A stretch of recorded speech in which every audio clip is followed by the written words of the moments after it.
Hola a todos, yo soy Eterno, Hijo de Dios, y esto es Escuela del Conocimiento.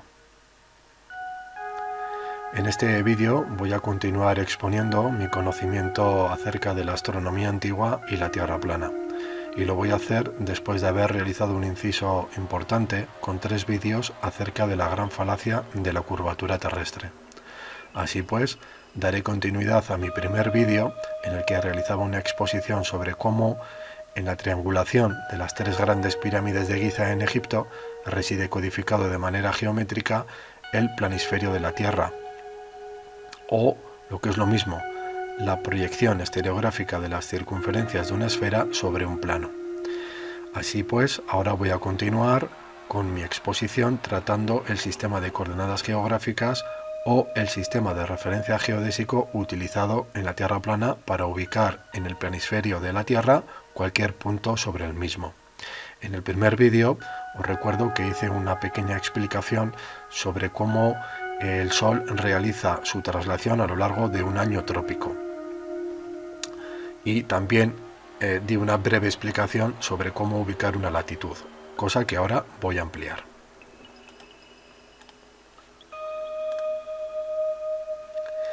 En esta imagen que muestro en pantalla figura el mapa de la Tierra plana codificado en las 3 grandes pirámides de Giza en Egipto.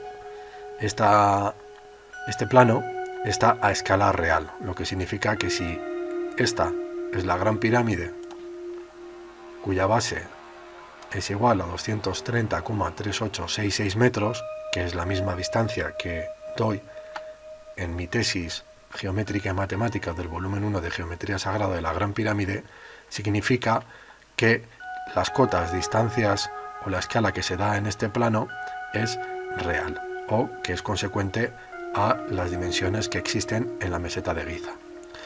Para ubicar una latitud cualquiera en el planisferio de la Tierra, voy a utilizar un plano diferente a este para no crear confusión. Y voy a hacer referencia a este, en el que figura una geometría que conoceremos en adelante. ¿Cómo ubicamos en el plano de la Tierra plana una latitud cualquiera? Bueno, por ejemplo, el Ecuador, que secciona el disco de la Tierra plana en 2 partes que no son iguales, puesto que del Ecuador hacia el sur es 3 veces más grande el territorio que lo que hay del Ecuador hacia el centro de la Tierra, existen pues 90 grados. Es decir, desde el centro del planisferio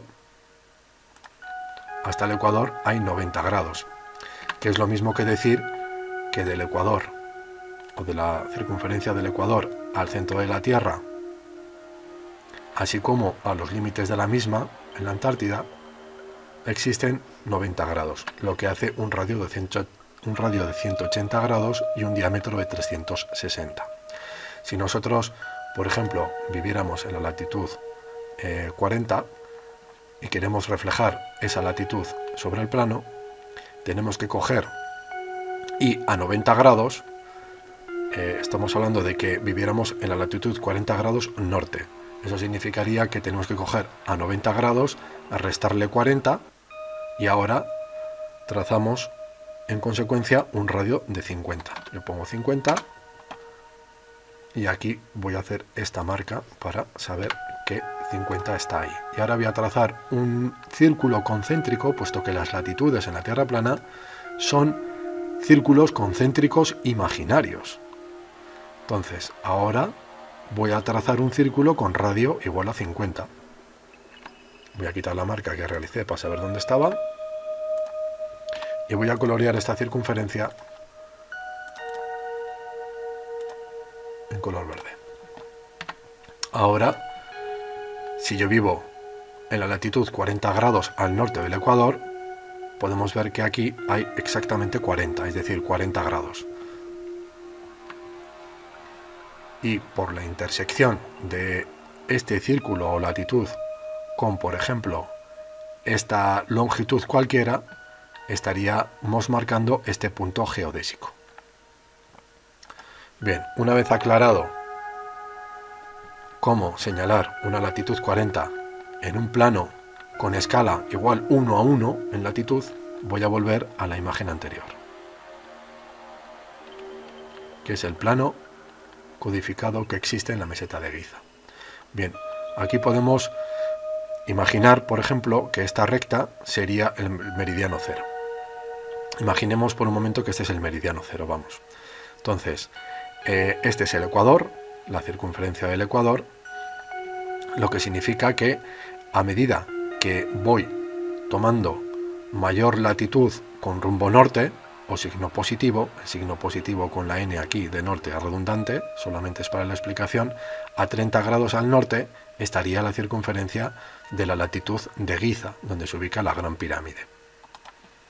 Puesto que hemos visto que esto está a escala real, significa que de este punto a este punto hay 146,56 metros. He de marcar ahora que los números sagrados, como son las proporciones originales de la Gran Pirámide, son hitos numéricos muy importantes que señalan el conocimiento. Y la altura de la Gran Pirámide es igual a 146,5280 metros por la tesis matemática y geométrica que planteó en el volumen 1. Por lo tanto, la latitud de Giza en este mapa está marcada de manera muy clara.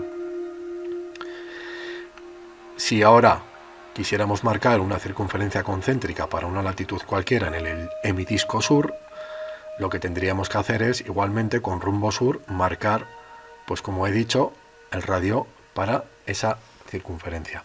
Y vemos que a medida que vamos alejándonos del ecuador hacia la Antártida, vamos aumentando progresivamente igualmente la latitud, pero con signo negativo o sur. Voy a hacer una breve explicación ahora sobre cómo el Sol realiza un periplo anual o una traslación anual entre el trópico de Cáncer y el trópico de Capricornio. Perdón, el trópico de Cáncer es este y el trópico de Capricornio. De tal manera que si el Sol parte del ecuador, dando vueltas en sentido de las agujas del reloj, 91 días después llega al trópico de Cáncer, latitud 93,45 grados norte.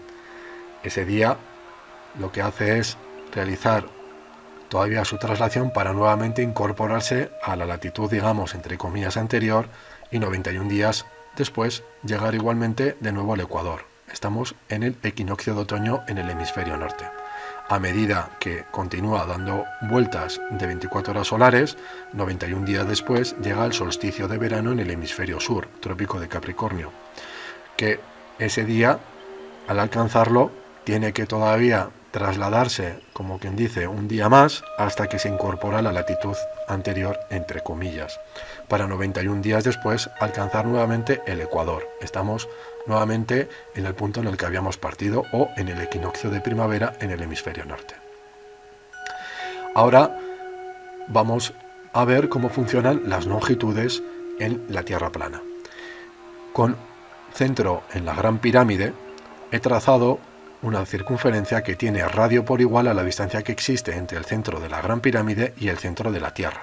De esa manera he creado aquí una circunferencia que tiene el mismo radio que la del ecuador. Son dos circunferencias gemelas. Y por su intersección, debida a la longitud del radio, se da una vesica Piscis regular, en cuyo interior se traza esta recta, que parte de este vértice y de este vértice. Esta recta horizontal está en proporción raíz de 3 con respecto a la recta vertical que existe entre el centro de la Gran Pirámide y el centro del planisferio. Ahora hablaré un poquito más sobre la vesica Piscis y su importancia en geometría sagrada, puesto que la vesica Piscis es una geometría fundacional o primordial que se utilizó para la construcción de los lugares sagrados de la antigüedad.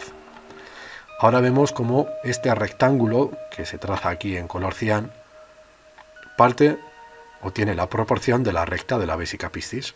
Este es su lado mayor y este es su lado menor. Ahora, si extendiendo, digamos, la diagonal de este rectángulo, se secciona el disco de la Tierra en dos partes iguales. Veis cómo esta recta y esta recta, que atraviesa diagonalmente el rectángulo, está seccionando el disco de la Tierra plana en dos partes iguales de 180 grados.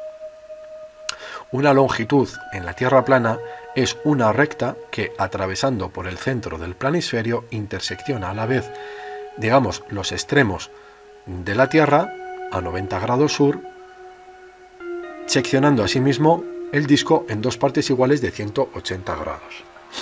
Ahora tenemos 180 grados de latitud hacia el este y 180 grados de latitud hacia el oeste, para ir marcando ángulos y así crear las rectas que interseccionen con las latitudes o con los círculos concéntricos. Por ejemplo, si este es el meridiano cero de la antigüedad, dado por la intersección de la latitud 30 grados norte, que sería la posición o ubicación geodésica de la Gran Pirámide, a 30 grados al este se encuentra esta longitud, que en este caso marcaría un radio o el cuadrante de esta circunferencia, pero imaginariamente puede ser una longitud, que estaría a 30 grados este. Y si nosotros viviéramos, por ejemplo, en el gran círculo del trópico de Capricornio, o a 23,45 grados sur, a 30 grados al este de latitud y 23,45 grados al sur, esto punto sería el lugar donde nosotros vivimos. Esta es la manera en la que funciona el sistema de coordenadas geográficas o el sistema de referencia geodésico en la Tierra plana. Ahora voy a hacer un inciso en cómo este rectángulo que vemos aquí, marcado en cian, está constituido por 8 triángulos menores 3, 9, 6. El 3, el 9 y el 6 son 3 números primordiales en geometría sagrada, como lo son el 6, que es el número perfecto, el 9, que es el final de la corrección, o el 13, que es el número templario. Asimismo está el 144, etc. Pero en este caso nos vamos a centrar en el 3, en el 9 y en el 6. Este triángulo, como vemos aquí, tiene 30 grados en este ángulo, 60 aquí y 90 aquí, puesto que en el primer cuadrante de esta gran circunferencia tenemos 30 grados entre el meridiano cero y este cuadrante. En este segundo cuadrante tenemos 90 grados. Y aquí, en el tercer cuadrante, tenemos 60 grados hasta la intersección de la meridiana astronómica de Giza, puesto que 60, 90 y 30 suman 180. A una longitud cualquiera, conocido el lugar, se le puede denominar como meridiana astronómica del lugar, que es una meridiana o una longitud que está perfectamente orientada al norte y al sur verdadero, puesto que está atravesando por el centro de la Tierra. Y cualquier recta que atraviese por el centro de la Tierra está marcando el norte verdadero, no el norte magnético, que es diferente. Entre el norte verdadero y el norte magnético existe una denominada declinación magnética, de la cual hablaremos en un futuro. Por lo tanto, esta meridiano cero de la antigüedad, que señala la Gran Pirámide y del que también hizo mención Peter Tompkins en su gran libro Secretos de la Gran Pirámide, podemos asimismo llamarla meridiana astronómica de Giza. Ahora voy a leeros un pequeño extracto de mi tercer libro, Geometría Sagrada de la Gran Pirámide, Tratado de Cosmografía y Tierra Plana. Un triángulo 30, 90, 60 es un triángulo rectángulo muy especial que posee el número de la creación en sus tres ángulos, el número 396. 396. Este triángulo tiene la particularidad de que su hipotenusa es siempre el doble de la longitud del cateto menor, mientras que el cateto mayor está siempre en proporción raíz de 3 respecto al menor, de igual manera en que el eje horizontal y vertical de la Vesica Piscis también lo están. Si supieras la magnificencia de los números 3, 6 y 9, tendrías la llave del universo. Nikola Tesla. Antes de continuar a la siguiente y última geometría, que es esta que veis aquí, voy a dar una explicación muy importante acerca de la importancia en geometría sagrada de la Vesica Piscis. Para ello he realizado 9 dibujos y voy a haceros una explicación que he titulado Eneada Iniciática en Geometría Sagrada. La primera parte consta de una explicación acerca de la cosmogonía egipcia del demiurgio, o el principio de creación para la antigua civilización egipcia. Y dice: en un principio Num, el océano primordial, guardaba en su regazo el aletargado espíritu diluido de Atum, el no engendrado, aquel que existe por sí mismo. Pero Atum tomó conciencia, el principio eterno y absoluto se masturbó dando origen a la colina primordial, sobre la que se alzó Ra. Demiurgio hace referencia en la filosofía platónica o en el gnosticismo al artífice o el espíritu universal que es principio ordenador de los elementos y de las leyes preexistentes. Muy importante señalar preexistentes. En Advaita es el uno, la no dualidad, la unicidad de lo eterno o el absoluto. En esta segunda imagen muestro la Vesica Piscis, en la cual veis dos circunferencias con radio igual a 1, lo que hace que la recta vertical de la Vesica Piscis sea igual a 1,7320 o raíz de 3. En el centro de la geometría reside este punto cero geométrico que es de vital importancia en geometría sagrada, pues representa a Atum, al vacío cósmico universal donde reside la parte de nuestro yo superior antes de la encarnación. Es, digamos, el océano cósmico de la mente universal. Este proceso que veis aquí de la Vesica Piscis es un principio, como he dicho anteriormente, de fundación elemental para constituir un lugar sagrado. Y así lo fue para instituir las catedrales góticas y las ermitas románicas, basadas en una geometría de origen masónico. En la siguiente imagen vemos lo siguiente.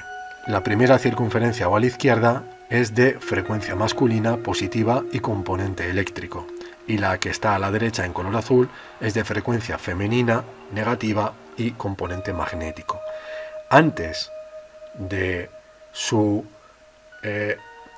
división en la dualidad de la materia, en su expresión en la tridimensionalidad de lo que nosotros habitamos, Atum, el principio creador universal, la conciencia universal que reside en el vacío cósmico, que está lleno de luz, está lleno de vida, en ese océano primordial, antes en su manifestación, se atiende a un principio básico de dualidad, de duplicidad.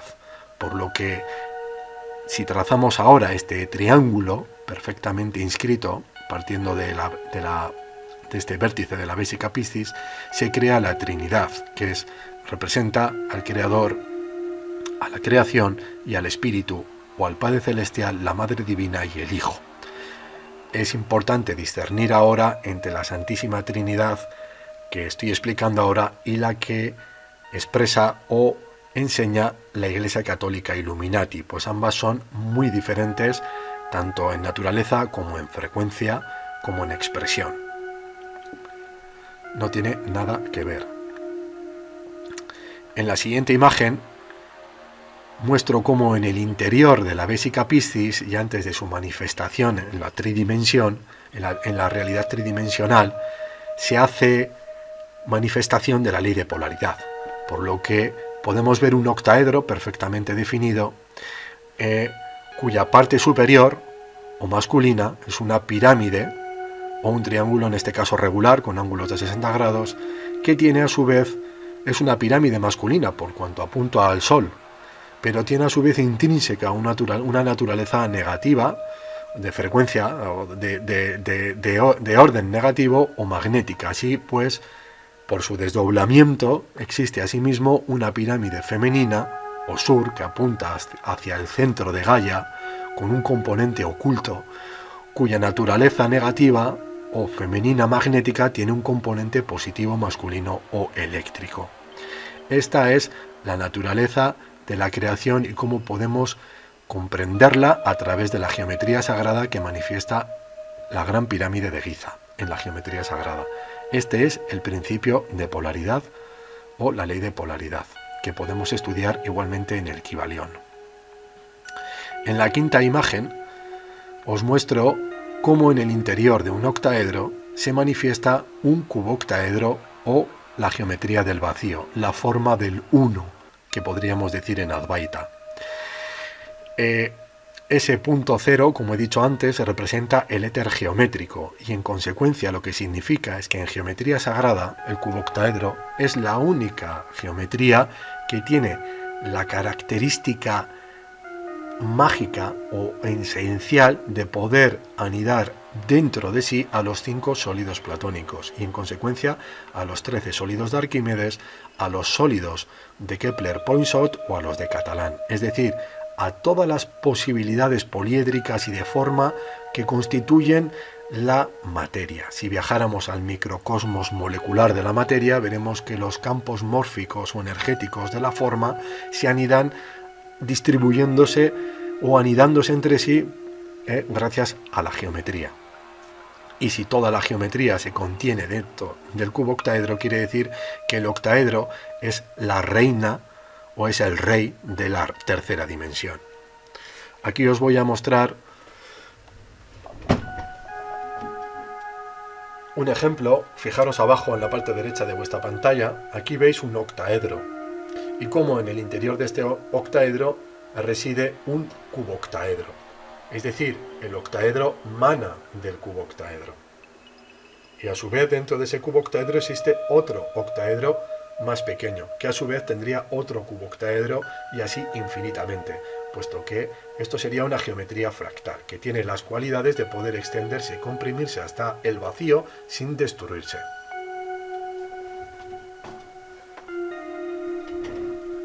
Y ahora esta otra geometría os muestra un cuboctaedro, un vector en equilibrio, en cuyo interior existe una estrella octaédrica o una estrella de David compuesta por una pirámide masculina que apunta hacia arriba y otra que apunta hacia abajo, y en su interior nuevamente un cuboctaedro, por lo que estamos viendo una geometría igualmente fractal, que podemos decir que se halla dentro de una dona.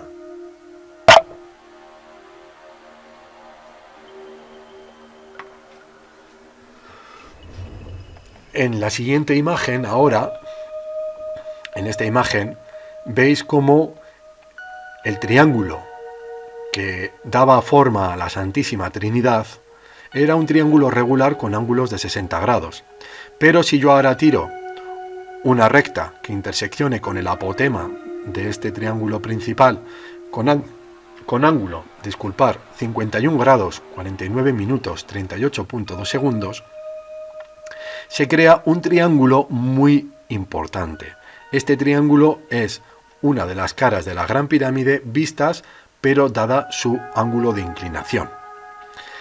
Puesto que aquí estamos viendo que el primer triángulo podría ser también referente a las caras de la Gran Pirámide, pero no al ángulo de inclinación, sino al ángulo de constitución, que en este caso es diferente.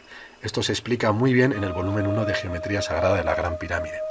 ¿Esto qué significa? Pues que si estas circunferencias tienen radio igual a 1, esta pirámide, la Gran Pirámide de Giza, tiene una arista igual a phi, al número áureo, y una altura igual a raíz de phi. Y entre este triángulo y este otro triángulo se forma un símbolo muy característico, el símbolo de la masonería.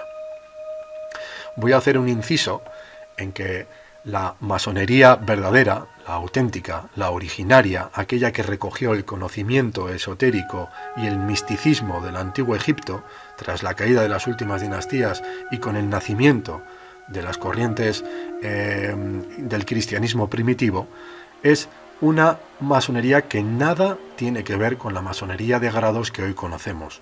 La masonería auténtica siempre tuvo 3 grados, aprendiz, compañero y maestro.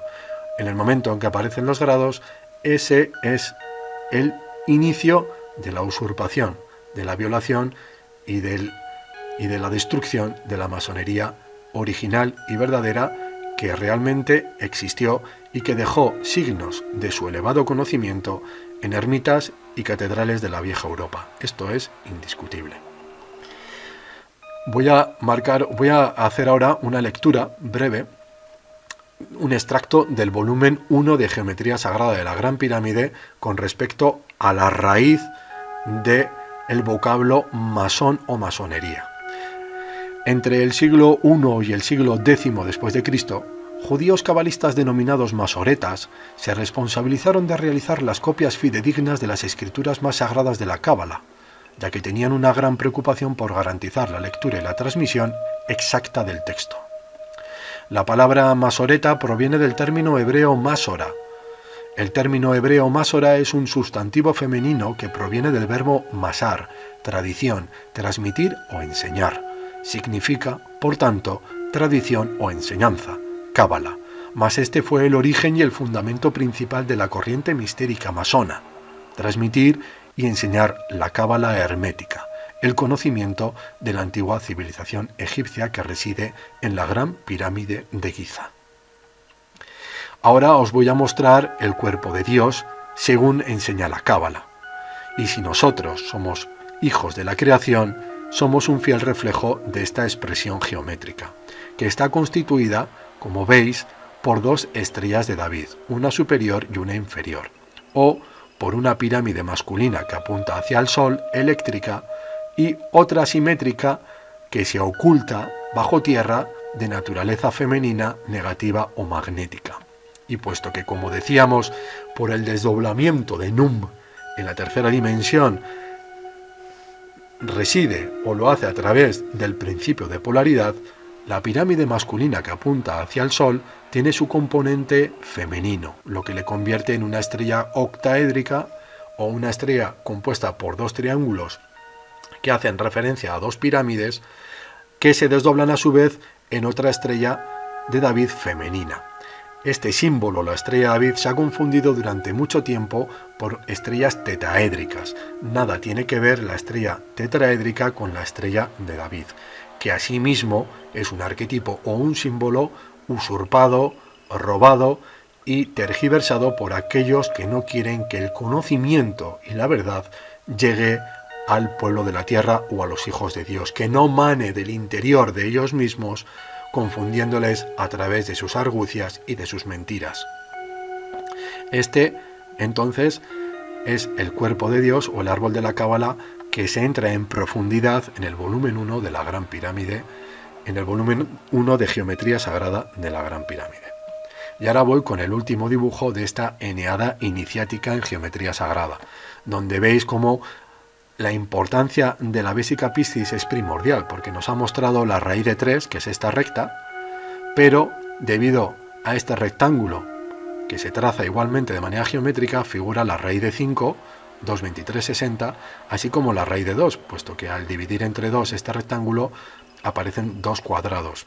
Y esta es la raíz de 2, 1,4142, pero por la extensión hasta la intersección de esta raíz de 2 con la circunferencia aparece 1 más raíz de 2, que por ejemplo es la extensión geométrica que dieron para la altura de la Torre Eiffel y que muestro en el volumen 3 de Geometría Sagrada de la Gran Pirámide. Aquí tenemos 1, 2, 3 y 4 constantes sagradas, naturales o elementales, 4 números irracionales que son inconmensurables puesto que tienen la propia naturaleza del Creador, tienen decimales infinitos. Ahora os voy a mostrar cómo este conocimiento fue usurpado por quienes, como repito, no quieren que el conocimiento llegue al pueblo de la tierra. Y no solamente conocen y dominan esta sabiduría, sino que la deforman y la tergiversan para sus intereses. Aquí estamos viendo una Vesica Piscis que no es regular, en cuyo punto cero geométrico, que es un lugar sagrado, que no se debe nunca de tocar, nunca se debe de tocar en la creación de un lugar sagrado, figura un obelisco. Si tienes sensibilidad en geología, radiestesia o en el arte de la energía sutil, podrás comprobar cómo si viajas al interior más profundo de la Tierra, en este lugar concreto existe una energía telúrica muy poderosa que tiene una conexión muy concreta con una rejilla. Pero, ¿qué sucede?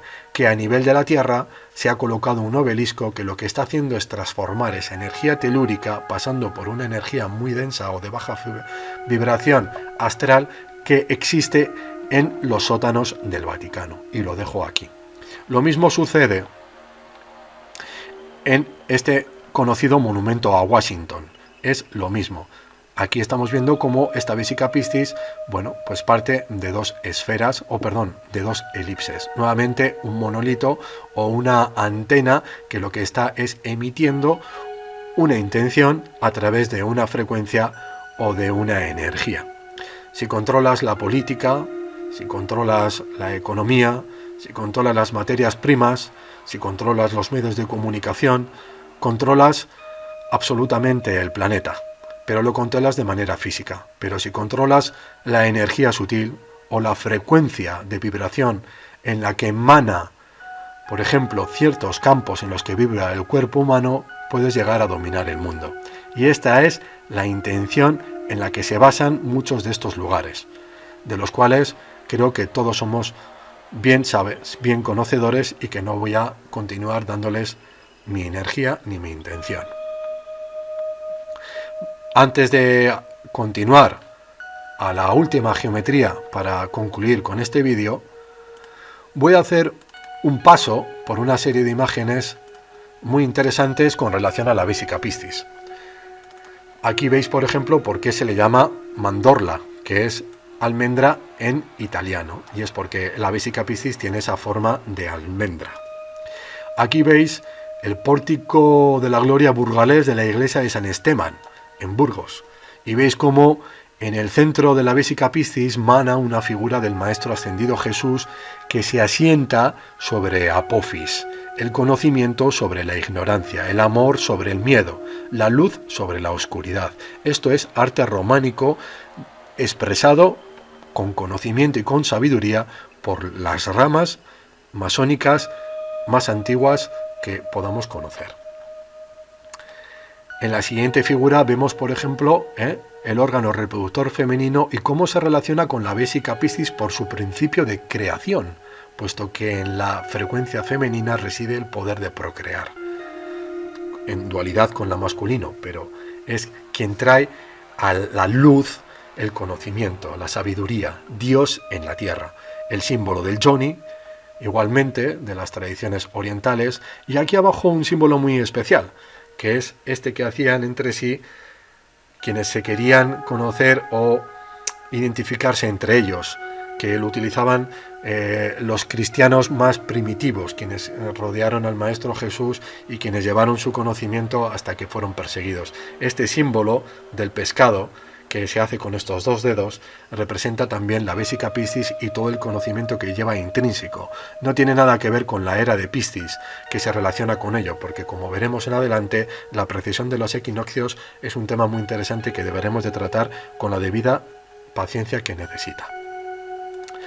En la siguiente imagen, de nuevo, el interior de un ser con la Vesica Piscis. Esto es arte románico. Y aquí vemos un maestre masón, un auténtico maestre masón, un arquitecto que lleva consigo el compás, la escuadra, y fijaros cómo le cuelga aquí el péndulo.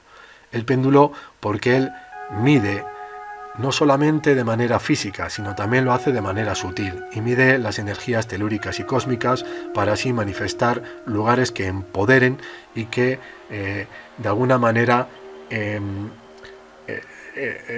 hagan que la conciencia, la luz y el conocimiento se exprese en niveles o en facetas múltiples.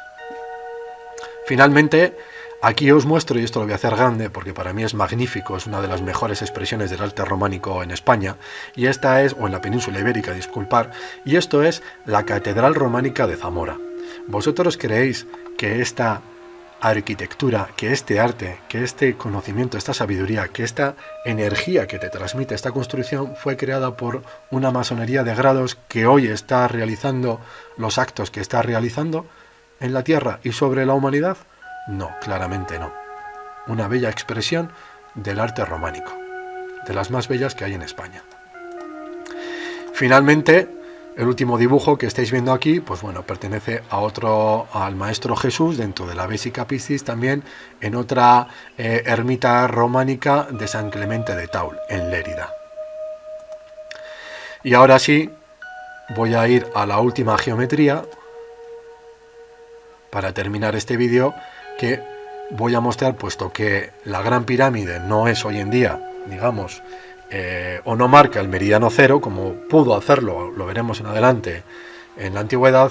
Aquí se marca el meridiano cero de Greenwich, y como el meridiano, a partir del meridiano cero de Greenwich y con 30 grados hacia el este, he marcado una longitud que corresponde con la meridiana astronómica de Giza, que intersecciona con la latitud 30 grados norte, de tal manera que este sería el punto geodésico de la Gran Pirámide, para así dar por concluido este vídeo donde explico el sistema de coordenadas geográficas o el sistema de referencia geodésico que se debe utilizar en la Tierra plana para ubicar un lugar en el planisferio de la Tierra. Y ahora, como en todos los vídeos anteriores, quiero invitaros a que adquiráis los 4 libros de la saga Geometría Sagrada de la Gran Pirámide, porque en el volumen 1 y en el volumen 2 figura el conocimiento iniciático o hermético de la antigua civilización egipcia y en consecuencia de la antigua civilización atlante, y el volumen 3 de Geometría Sagrada de la Gran Pirámide, donde hago una larga exposición acerca de la astronomía antigua. El volumen 4 está actualmente en la editorial, se publicará a futuro, brevemente, y en él hablaremos de temas muy concretos como la precisión de los equinoccios o la duración exacta de un año solar o un año trópico. Si os ha gustado este vídeo, por favor suscribiros al canal para que tengamos un feedback entre nosotros, dadle al me gusta, que ayuda a que las arañas de YouTube pues me posicionen cuando haya búsquedas relacionadas con estos asuntos, y dejar comentarios que los leo todos. Así que un fuerte abrazo fraternal y nos vemos en adelante.